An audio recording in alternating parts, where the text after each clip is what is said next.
오늘 말씀 보도록 하겠습니다. 사도행전 9장입니다. 9장 1절에서 9절의 말씀입니다.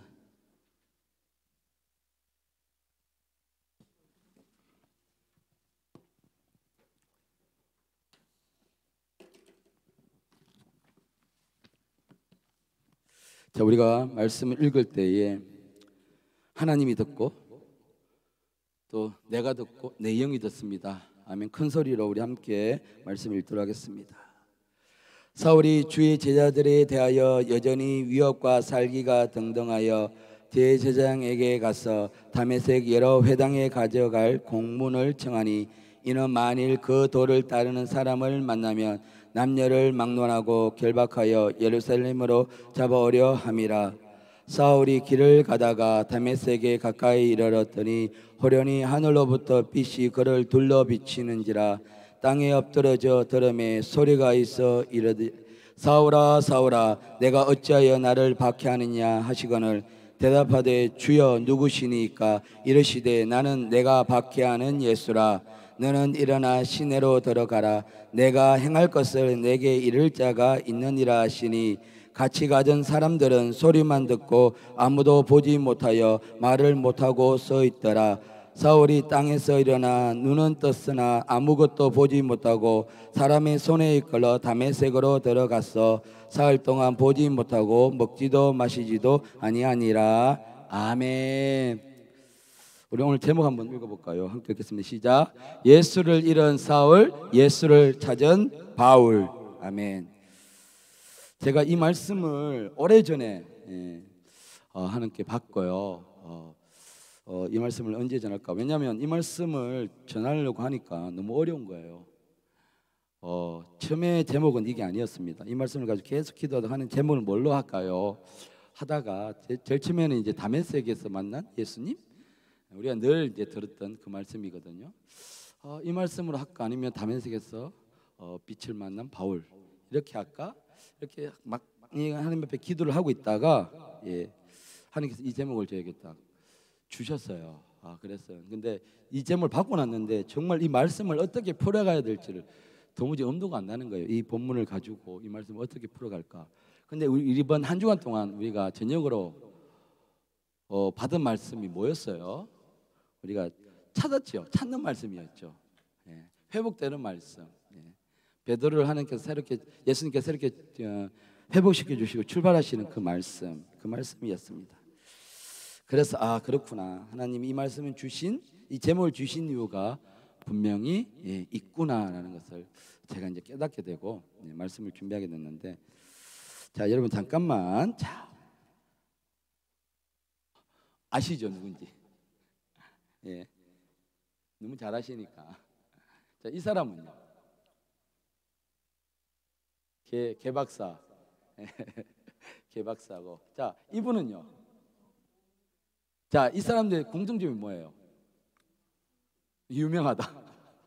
유명하다. 젊다. 전문가다. 전문가는 우리나라에 참 많은데 이 세 사람이 없으면 우리나라가 안 돌아가요. 그렇죠? 처음 이제 우리 이 백종원 씨는 요리에 대해서 전문가고, 그렇죠? 그래서 저도 마찬가지로 레시피를 저도 보고 하는데 웬만큼 요리한다는 레시피는 다 이분의 레시피가 들어가고 있고요. 그리고 이제 개박사 강영욱 씨, 이 사람이 없으면 애완견들을 못 키워요 사람들이. 그리고 또 이제 오은영, 이 사람이 없으면 아이부터 시작해서 어른애기까지 집에 문제가 해결이 안 되는 거예요. 그래서 일명 사람들이 이 사람들이 없으면 대한민국이 안 돌아간다고 이야기할 정도로 사회에 엄청난 영향력을 끼치고 있는 사람이고, 백종원 씨 같은 경우에는 예산에 있는 그 시장을 그렇죠 완전히 회복시켜서 이제 예산군이 완전히 바뀌었어요. 전에 그 시장이 뭐 한 평소에도 주말에도 한 200명 정도 올까 말까 하는데 이번에 다시 재개장했는데 거의 한 뭐 2만인가? 그 예산 시장이 완전히 바뀌어버리고 있죠. 처음에는 했다가 문제가 있어서 다시 이제 4월부터 제가 그만큼 영향력이 있는 사람이고, 뭘 한마디 했다 그러면 다 따라합니다. 레시피가 똑같아요. 그래서 집에 가보면 맛이 비슷한 이유가 있어. 자, 근데 제가 이제 이분들 소개하려는 것이 아니라 이 오은영 박사님, 이분이 이제 크리스찬이잖아요. 크리스찬인데, 그러니까 이분의 프로그램이 이제 금쪽 같은 내 새끼 맞죠? 예, 여기 아닙니다. 프로그램 제목이기 때문에 금쪽 같은 그부터 시작해서 결혼 지옥에, 이게 제목이 참 결혼을 지옥이라니까 사람들이 그런 사람만 나오는데, 어쨌든 결혼에 대해서 파토가 나는 사람들까지 이제 하는데, 우연히 제가 그 프로그램을 보면서 그 나오는 상담자들의 그 태도를 유심히 좀 제가 살펴봤어요. 그러니까 자기들의 아픔을 들춰내는 거잖아요. 그러니까 자기는 분명히 뭐가 아프다는 것을 들춰내야 그것이 고쳐지고 무조건 괜찮아, 잘할 수 있어, 위로하는 게 아니더라고요. 그렇죠? 전문가들은 정확한 진단을 해서 이 사람이 고쳐야 될 부분이 뭔가 아프더라도, 근데 이제 그 사람 TV에 나와서 자기들의 그 잘못된 부분들을 다 노출시키는 거잖아요. 그걸 무릅쓰고 이제 하는 건데, 하나같이 이제 그걸 보면서 이 오은영 박사님이 그분들에게 하는 말을 할 때에, 당신은 이렇기 때문에 이렇게 당신은 할 수밖에 없습니다고 아픈 모습을 찔러요. 근데 사람은 방어 기제가 있어서 아니에요라고 나오거든요. 사실은 우리가 이야기하잖아. 남편과 또 아내가 서로 이야기할 때, 부부가 서로 이야기할 때에 뭔가를 이야기하면 수용하는 것이 아니라, 아니야, 내가 언제 그랬어? 라고 먼저 나와요. 저도 마찬가지입니다. 집에서 교회에 대해서나 또 설교 자세에 대해서 이야기하면 수용을 하는데 처음에는 방어부터 해요. 내가 언제 그랬어? 라고 해요. 그러다가 이제 제가 그것을 수용할 때도 있고 끝까지 그냥 삐질 때도 있고. 그런데 현명한 사람은 그 수용해야 되겠죠. 그런데 이분들은 다 수용하더란 말이죠. 맞아요, 저에게 그런 특징이 있어요, 제가 그렇게 하는 버릇이 있어요 라고 제가 볼 때 좀 민망할 정도로 날카롭게 찔러요. 그런데 다 거기 나온 부부들이 수용을 하더란 말이죠. 제가 그것을 보면서 우리가 하나님 안에서 이 사람들이 전문가라고 하는 사람 앞에서 납작 엎드려서 그 사람이 하는 말을 무조건 다 수용하고 100% 믿어서 회복되는 이유가, 저 사람은 나를 고쳐줄 수 있으니까 내가 다 무조건 인정을 하는 거야 라고 들어가요. 그런데 그 전문가보다 더 뛰어나신 하나님의 말씀은 우리가 얼만큼 수용하는가, 나는 얼만큼 100% 믿고 가는가, 왜 우리는 기도하면서 왜 우리 가운데는 그런 치유와 회복의 역사가 더디게 일어나고 있는가를 제가 깨닫게 되었어요. 내가 저 사람들 입장에서 저 전문가가 하는 이야기를 100% 수용하고, 알겠습니다, 제가 그렇게 고치겠습니다, 제 안에 그런 부분들이 있어요 라고 수용하고 받아들이면 그 다음부터는 솔루션을 통해서 그 사람들이 가정이 회복돼요, 기가 막히게.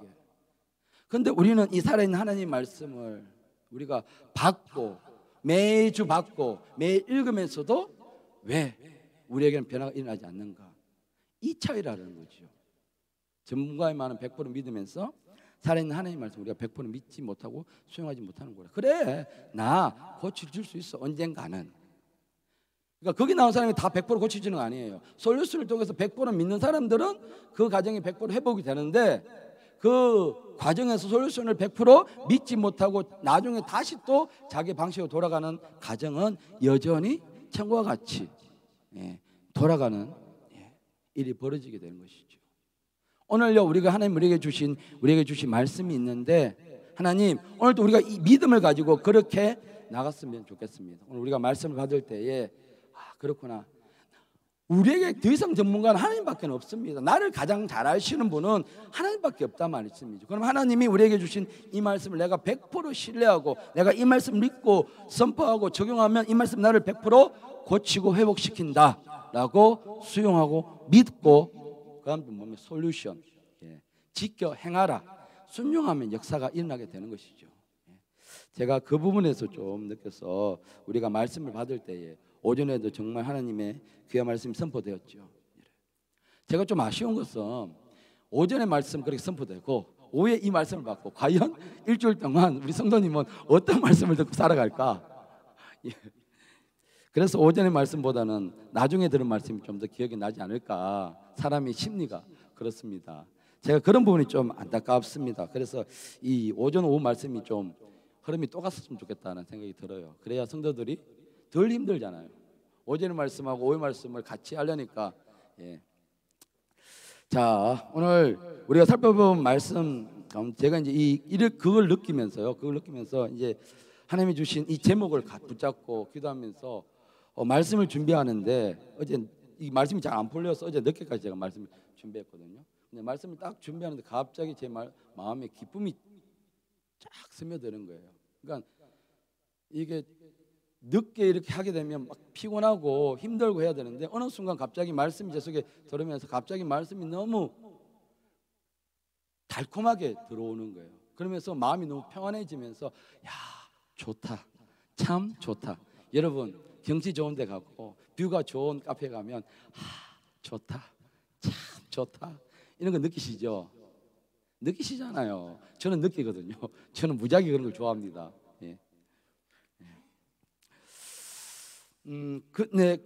그러면서 그 내면에서 하나님의 음성이 쫙 들리기 시작하는데, 그만큼 행복하고 감사할 수가 없더라고요. 그래서 여러분들도 삶이 바쁜 줄 아는데 매일 하기는 힘들지만 일주일에 한 번 이렇게 한 말씀 한 구절 붙잡고 내가 깊이 말씀을 묵상하는 시간을 좀 가지세요. 그러니까 따로 시간을 빼서 방해 안 받을 시간, 그 시간에 이 말씀을 처음에 읽고 또 읽으면, 처음에는 이 말씀이 잘 이해가 안 돼요. 근데 계속 읽다 보면은 말씀이 풀어지는 역사, 하나님의 음성이 들리지는 순간이 찾아오거든요. 그러면 그 말씀을 가지고 계속 묵상하면 내 마음에 하나님의 샬롬, 평안이 찾아옵니다. 그러면 이제 그때 참 좋다. 아무것도 안 해도, 내가 좁은 방 안에 있더라도, 내가 경치 좋은 어떤 카페에 나가서 뭔가를 보지 않더라도, 혹은 내가 좋아하는 일을 하지 않더라도 내가 이 말씀 속에서 참 좋다, 참 좋다, 그것을 느끼게 될 텐데요. 그래서 여러분, 반드시 그런 묵상하는 시간, 반드시 필요합니다. 반드시 가지시길 바랍니다. 자, 오늘 우리가 살펴본 본문 중에 여러분이 잘 아는 말씀인데 참 훌륭한 사람이 나오죠. 바울이 나옵니다. 바울은요, 성경에서뿐만 아니라 우리 그리스도의 삶에서 대단한 영향력을 끼치고, 앞에서 보는 이 사람들보다 더 대단한 영향을 끼치고 있는 사람입니다. 그래서 그는요, 딴 것보다 천국을 맹렬히 침노했던 사람입니다. 그런데 이 바울도 과거가 있었다는 거예요. 과거. 바울이기 전 원래 이름 뭐였죠? 사울이었습니다. 사울이었는데 그가 엄청난 엘리트였는데 그의 환경을 조금 소개하면, 길리기아 다소시에서 로마 시민이었던 부모님의 유대인이었어요. 유대인 가정에서 태어났습니다. 그러니까 이 사람은 유대인이었고 로마 시민이었고, 또 이 다소시라는 것이 가난한 작은 도시가 아니에요. 그러니까 아마 이 부모가 기득권층, 어느 정도 재산도 있고 권력도 가진, 그 부모님에서 가질 거 다 가진, 요즘 말하면 약간의 금수저, 아주 금수저는 아니고 금수저 정도로 바울이 태어났다고 우리는 짐작할 수가 있습니다. 그런데 그 시대적 배경은, 이스라엘 시대적 배경은 로마 제국이 온 세계를 제패하고 있을 때에 이스라엘이 그 속국에서 지배를 당하고 있던 그 시대였습니다. 그런데 그 당시에 로마 시민이라면 대단한 특권인 것이죠. 지금 세계 제1위 미국입니다. 미국 시민은 어딜 가더라도 보호를 받습니다. 미국 시민이 테러를 당하거나 납치를 당하면 미국의 함대가 출동을 해요. 그래서 그 한 사람을 구하기 위해서 그 인간에 다 집결을 합니다.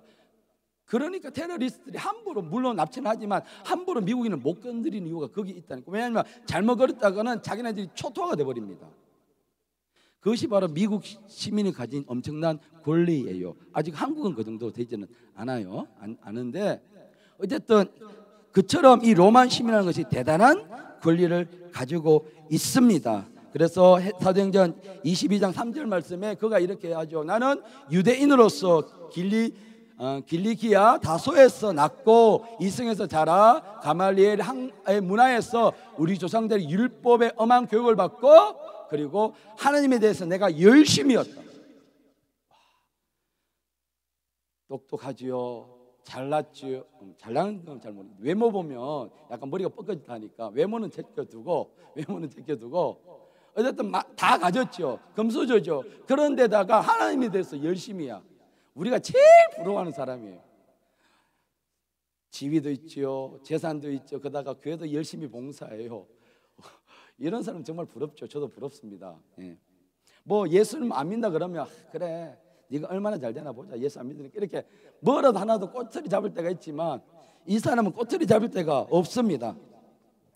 근데 또 한 가지 에피소드가 또 있어요. 이 로마 시민으로서 사도행전 22장 7절 8절에 보니까 이거는 이제 바울이 회심을 하고 난 후에 복음을 전할 때에 그가 억울하게 이제 잡혀서 신문을 받을 때 그때에 로마의 천부장이 와서 체포를 당하죠. 그때 천부장이 와서 로마 바울이 먼저 백부장에게 내가 로마 시민이라고 이야기하고 내가 로마 시민이 죄 없는 로마 시민을 네가 함부로 체포를 하느냐 할 때 그때 이제 천부장이 바울에게 묻습니다. 내가 로마 시민이냐?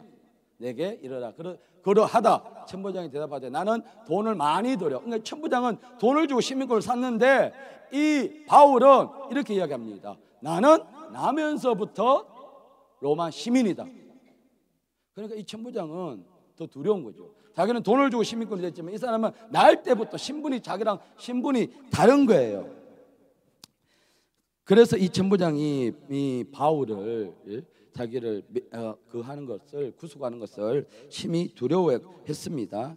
근데 또 성경에는 없는데 한 옛날 2세기 정도 되는 문헌에 보면 제가 조사를 해보니까 그의 외모에 대해서 이렇게 이야기를 하고 있습니다. 체구가 작아요. 양날 눈썹이 붙어 있어. 이렇게 붙어 있어요. 일자 눈썹인 것 같아. 코가 좀 커. 코가 키도 작고 눈썹 붙어 있고 코가 커. 예, 상상하십시오. 그리고 머리가 벗겨져 있어. 다리가 구부정해. 몸이 단단해. 근데 은혜가 충만한 사람이었더라. 끝에 이렇게 나와 있습니다.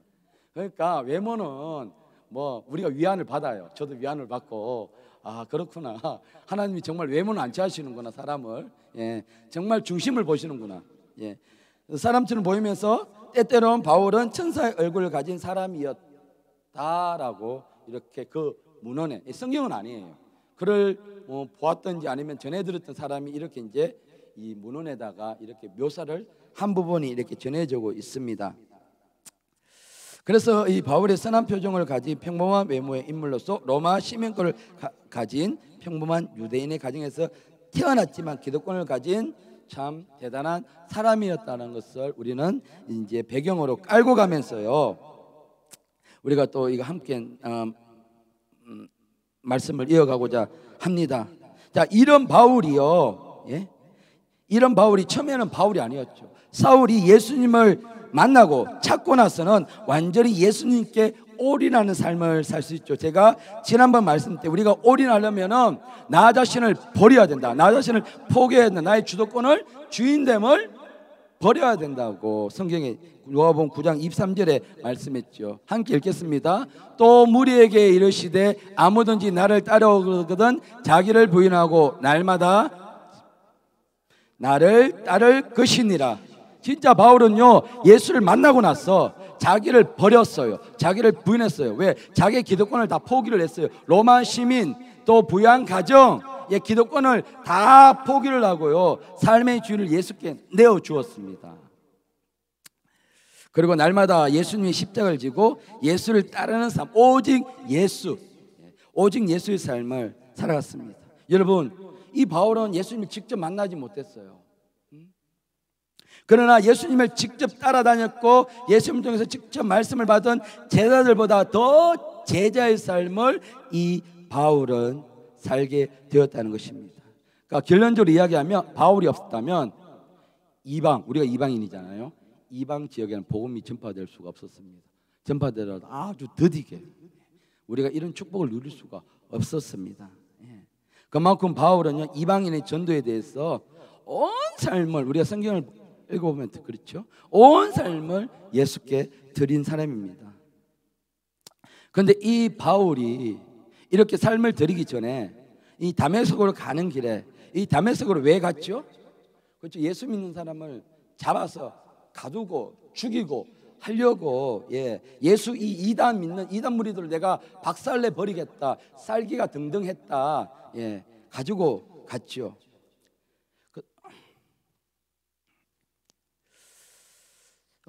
그래서 결국은 이 가는 길에 예수를 만나서 잃어버린 예수를 그가 찾는 역사가 일어났습니다. 그래서 오늘 또요, 우리가 이 말씀을 통해서 우리 삶 속에 잃어버린 예수, 우리 삶 속에 잃어버린 그 예수를 우리가 다시 찾기를 원합니다. 여러분, 우리가 지난 주간에 요한복음이죠. 요한복음 21장의 말씀에 시몬 베드로가 예수 그리스도의 부활 이후에 예수님을 2번 정도 만나고 나서 그들이 어디로 돌아갔죠? 시몬 베드로가 21장에 보니까, 요한복음입니다. 나는 물고기 잡으러 가노라 하고 그들이 우리도 함께 가겠다 하고 와서 그들이 그의 본래 삶으로 돌아가는 모습을 우리는 보았습니다. 부활 이후에 제자들이 예수님께서 직접 나타나서 부활의 모습을 보여주셨음에도 불구하고 예수님을 만나기 이전의 모습으로, 따르기 이전의 모습으로 제자들은 돌아갔다는 것이죠. 여러분, 우리가 성령 충만 받고요, 표적과 기적, 우리의 치유의 역사를 경험해도 사람들이 이전으로 돌아가는 이유는 바로 이 예수를 잃어버렸기 때문인 것입니다. 예수를 잃어버린 우리도요, 성령 충만 받아도, 내가 예수를 만나도 이전의 삶으로 돌아갈 수밖에 없습니다. 제자들이 예수님을 잃어버린 순간 바로 예수님께서 잡혀가시던 그 겟세마네 동산을 우리가 생각할 수 있는데요, 여기서 그들은 무엇을 하고 있었습니까? 예수님이 바로 잡혀가시던 그날 밤에 예수님은 그 겟세마네 동산에서 땀방울이 핏방울이 되도록 기도하고 있을 때 제자들은 뭘 하고 있었죠? 자고 있더라. 예수님 오시니 그들이 자고 있는 것을 보시고 하셨죠. 예수님은 정말 어떻게 해야 될지 몰랐어. 정말 하나님, 웬만하면 이 잔을 제게서 거두어 주십시오, 제가 피할 수만 있다면 하고 하나님 앞에 그 기도하고 있을 그때 제자들은 자고 있었다는 것이죠. 예수님이 치열하게 기도하고 계실 때 그들은 피곤해서 잤는데요, 우리가 기도해야 될 이유가 바로 여기 있습니다. 바로 우리는 예수 그리스도를 잃어버리지 않기 위해서 우리는 기도해야 하는 것입니다. 이 베드로와 모든 제자들이 내가 예수님을 절대 버리지 않겠습니다 큰 소리를 쳤습니다. 35절에 보니까 베드로가 이르되, 함께 읽겠습니다. 내가 주와 함께 죽을지언정 주를 부인하지 않겠나이다 하고 모든 제자도 그와 같이 말하니라. 이 이야기를 한 지 불과 얼마 안 됐습니다. 베드로와 제자들이요, 예수께서 이렇게 말씀하니까 절대요, 예수님 그렇게 안 됩니다, 내가 그렇게 안 두겠습니다, 제자들 또 한 목소리로 예수님을 말렸단 말이죠. 그런데요, 마태복음 14장 50절에는 어떻게 됐습니까? 예수님이 딱 체포를 당하고 제사장에 보내던 그 무리의 체포를 당하고 끌려가시는 그 순간 제자들은 다 예수를 버려두고 도망하니라. 이 순간 제자들은 예수님을 잃어버렸단 말이죠. 방금 전까지 예수님, 나는 절대 떠나지 않겠습니다, 우리도 은혜 받고 성령 충만하면 예수님, 내가 예수를 위해서 모든 걸 다 하겠습니다, 철야도 하고요, 매일 교회 와서 무엇도 하고요, 전도도 하고요, 하겠습니다 하는데 우리 삶의 어려움이 딱 떨어지는 순간 내가 예수를 놓쳐버리면, 내가 예수를 잃어버리면 내가 언제 그렇습니까? 나는 내 할 일 하러 가겠습니다, 나는 바빠요, 난 뭐 때문에 예배 힘들어요, 난 이 일을 해야 돼요. 제자들이 자기들이 살기 위해서요, 예수님을 버렸단 말이죠. 결국 그들은 예수를 잃어버리게 되고 베드로는 예수님까지 부인하는 지경에까지 이런 것이 있죠. 다음 뭐다? 내 속에서 예수를 잃어버리게 되면, 예수를 직접 따르던 제자들도 예수님을 버렸죠. 우리도 그렇게 될 수가 있다는 것입니다. 우리는 바빠서 아파서 내가 이제 좀 살만해졌어, 예배를 놓치고 말씀을 읽지 않고 기도를 하지 않게 되는데요, 결국 이 모든 것이 우리가 예수를 잃어버리게 되는 시그널입니다. 정상 신호라는 것이죠. 다시 찾는다는 건요, 너무 힘이 많이 듭니다. 예수를 다시 찾는데, 여러분, 내가 성령 충만함 받은 그 수준까지 다운됐다 올라갈까지 얼마나 많이 힘이 들어요. 잃어버린 건 쉬운데 얻는 것은 너무나 힘들어요. 살찌기는 쉬운데 살 빼는 건 너무나 힘들어. 제가 40년 동안 다이어트 하고 있다니까요. 제가 40년간 다이어트 하고 있다고요. 한순간 이거 놓아버리면 한순간에 쪄요. 뭐 여러분 저를 잘 아시니까 이렇게 될 때도 있었고, 더 퉁퉁할 때도 있었고. 예수를 얻는 것도 마찬가지입니다. 예수를 얻기는 참 어려워요. 잃어버린 것은 한순간입니다. 예배에 한두 번 빠져보십시오. 금방 예수님을 잃어버리게 되는 것입니다. 그런데요, 우리가 그 시간에 정말 우리 그 시간이 얼마나 귀중한 시간인지 아십니까? 하나님 우리에게 그 시간이라는 걸 왜 주실까요? 이 땅에서 준비하라고, 신부로 준비하라고, 같이 올라갈 때 잔치 올라갈 수 있는 수준으로 준비하라고 우리에게 그 시간을 주셨는데, 우리 그 시간에 다시 예수를 찾으려고 하고 있어요. 다른 사람은 그것을 준비하고 있는 그 시간에 우리는 다시 예수를 찾으려고, 예수를 만나려고 준비하고 있단 말이죠. 얼마나 그 시간이 우리에게 아까운 시간입니까? 여러분, 우리에게 준비할 수 있는 시간을 준 것은요, 물질을 준 것보다, 건강을 준 것보다, 직장을 준 것보다, 자녀를 준 것보다, 더 값진 선물을 준 것보다 더 귀한 것이 바로 하나님이 우리에게 주신 이 시간이란 말이죠. 저를 지금까지 살려주신 하나님이 은혜가 너무 감사한 거예요. 그 중간에 제가 막 엉망으로 살 때 하나님이 저를 데려가셨다면 딱 그 순간에 제가 하나님 앞에 서야 되는 거잖아요. 후회해도 나는 성장할 수가 없잖아요. 근데 하나님은 계속해서 저에게 성장할 수 있고 준비할 수 있고 사명을 감당할 수 있는 시간을 저에게 주셨단 말이죠. 여러분, 오늘 1절 말씀에 사울이 주의 제자들에 대해서 그의 이 사울의 생각을 우리가 읽을 수 있습니다. 예수 믿어서 어떻게 생각했느냐? 살기가 등등했더라. 그래서 예수 믿는 모든 사람들은 유대교의 이단자로서 죽여야 된다고 그런 마땅히 생각했습니다. 이 사울이 얼마나 악했냐면, 스데반 집사님 8장 1절에 보면 스데반 집사님 죽어요. 돌 맞아 죽어요.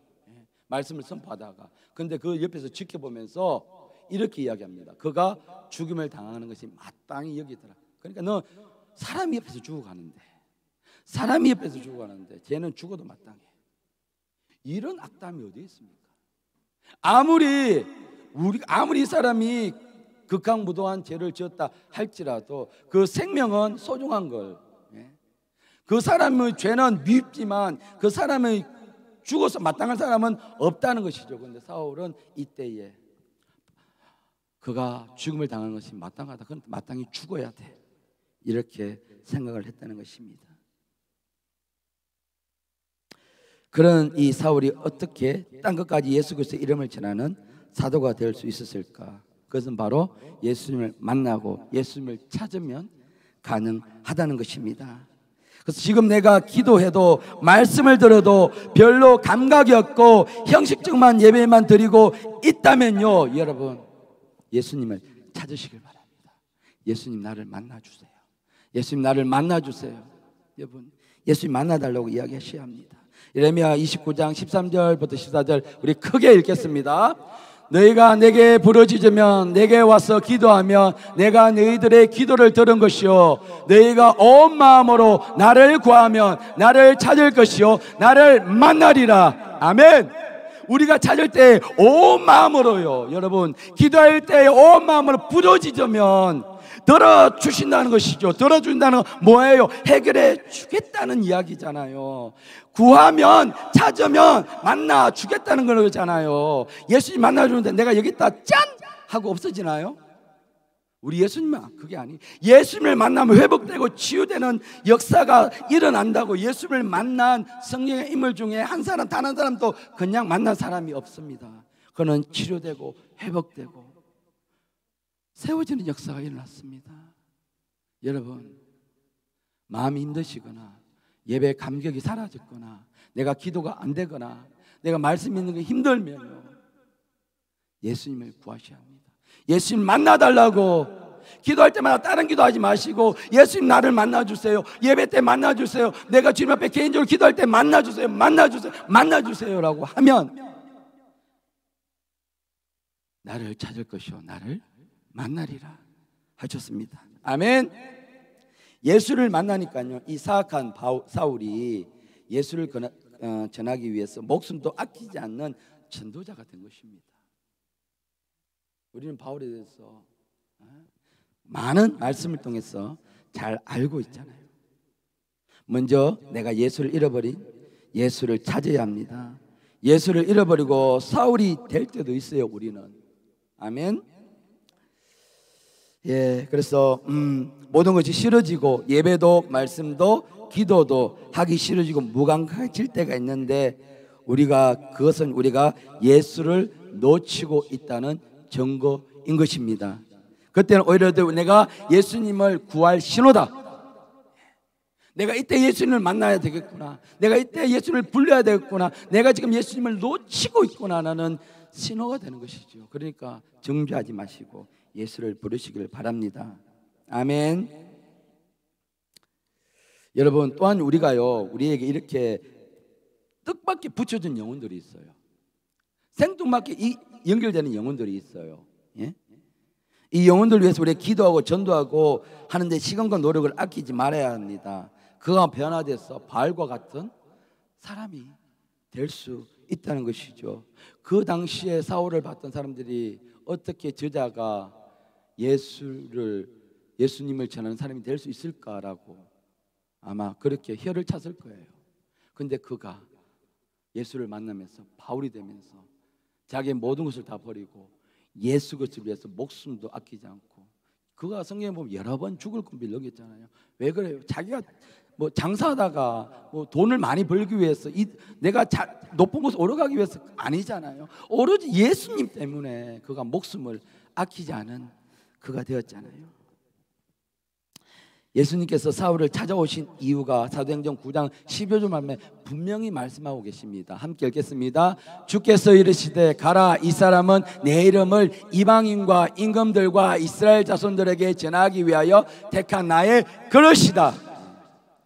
우리도 주님 앞에서 이런 인정을 받는 사람이 되기를 원합니다. 내가 택한 나의 그릇이야. 너는 내가 택한 나의 그릇이야. 제가 새로운 목표가 하나 생겼습니다. 그전에는 제가 사역의 방향을 어떻게 잡을까 늘 고민만 하면서 기도는 하지만 어쩌면 목표 없는 배처럼 그냥 주어진 삶에 최선을 다했는데, 제가 북한 문이 열린다고 여러분들 말씀드렸잖아요.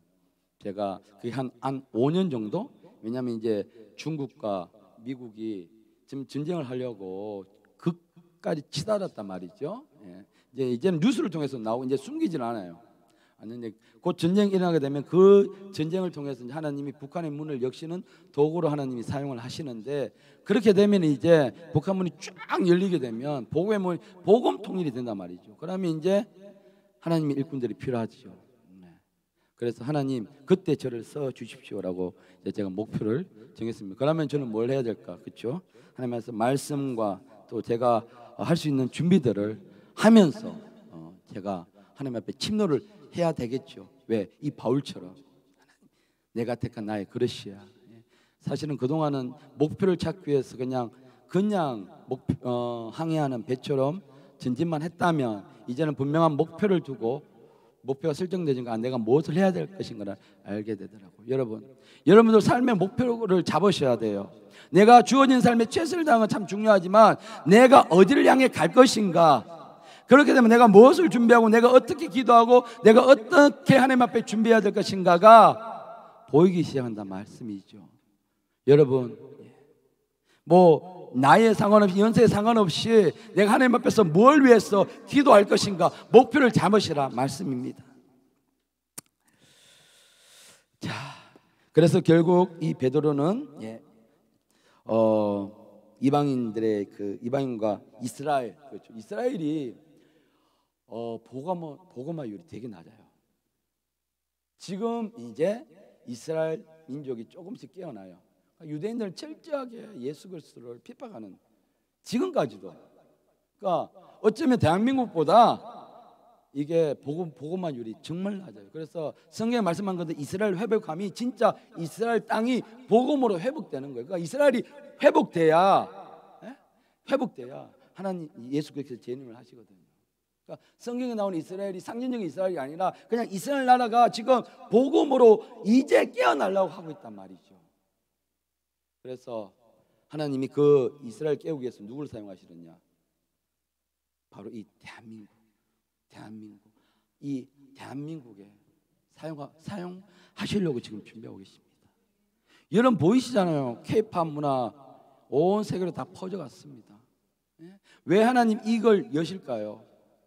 이걸 통해서요, 하나님 우리 대한민국의 우리를 하나님의 제2의 제사장의 나라로 사용하시려고 그러시는 겁니다. 그러니까 여러분, 우리가 기도해야 될 분명한 목표, 우리 교회가 기도해야 될 분명한 목표가 있는 것입니다. 그냥 우리가 우리 가정, 우리 자녀, 나 자신의 안위를 위해서 기도하는 수준을 벗어나야 돼요. 그냥 그렇게 기도하다 보면 계속 그 기도만 하다가 내가 성령 없이 가요. 우리를 하나님이 쓰시려고, 제사장의 나라로 쓰시려고 우리를 지금 이렇게 사용하시고 우리 대한민국의 이름을 전 세계로 뻗어나게 하시는데, 그게 뭐 대한민국이 노래를 잘 불렀어, 뭐 아이돌을 잘 훈련시켜서 아니에요. 그게 아니란 말이에요. 얼마나 우리나라가 무시를 당한 나라였습니까? 우리가 말씀을 이제 제가 마무리하고요, 3시가 됐기 때문에 말씀을 마무리하고, 많은 말씀이 있지만, 여러분, 밤새 우리 제자들 7명의 제자들이 예수님이 찾아오시기 전에 그물을 던졌지만 고기를 한 마리를 못 잡았죠. 그때 예수님이 오셔서 그물을 오른편에 던져라 하시니까 그때까지도 제자들은 예수님인지 모르고 그냥 던져는, 그때 참 저는 신기해요. 예수님이 몰랐는데 이 사람은 전문가인데, 전문가들 누구 간섭하면 되게 싫어하거든요. 근데 누가 와서 생뚱맞은 사람이 그물을 던져라 했는데 성경에 보면 순종했단 말이죠. 야, 정말 이 제 아들의 믿음이라 해야 될지, 우리 성경이니까 제 아들의 믿음으로 봐야 되겠죠. 그런데 이 제 아들의 순종입니다. 순종. 여러분, 생뚱맞게 하나님 나에게 뭔가를 주실 때가 있고요, 내 생각과는 전혀 대립되고 안 맞은데 이렇게 하라고 하실 때가 있어요. 그럼 우리는 어떻게 해야 됩니까? 이 제자들처럼 내가 전문가인데요, 내가 이렇게 해봤더니 소용이 없어 라고 내 생각을 내세우지 말고 던지라면 던지시길 바랍니다. 던져질 때에 어떤 역사가 일어났습니까? 아주 큰 물고기, 아주 큰은 아니죠, 큰 물고기가 153마리가 잡혔더라. 분명히 그렇게 이야기하고 있습니다. 밤새도록 고기를 잡지 못했는데 순종하니까 삶의 역사가 일어났습니다. 우리가 순종할 때에 이 땅의 삶의 문제가 풀어지는 역사가 일어나는 것입니다. 그래서 우리는요, 불평 없이 순종할 때에 역사가 일어납니다. 그래서 여러분, 정말 내가 집에서 말씀도 안 읽히고 기도도 안 되고 교회 예배 드리는 것도 싫어질 때 방법이 있습니다. 교회에 앉아서 찬양도 안 되고 말씀 듣는 것도 은혜도 안 되고 그냥 앉아있는 자체가 힘들 때에, 그때는요 뭘 해야 되느냐, 억지로라도 예배 자리에 앉아 있어야 합니다. 말씀도 안 되고 기도도 안 되고 안 될 때는, 집에서 안 될 때는 내가 그냥 억지로라도 교회에서 드리는 모든 예배에 그렇게 여러분들 억지로라도 내가 참여를 해야 됩니다.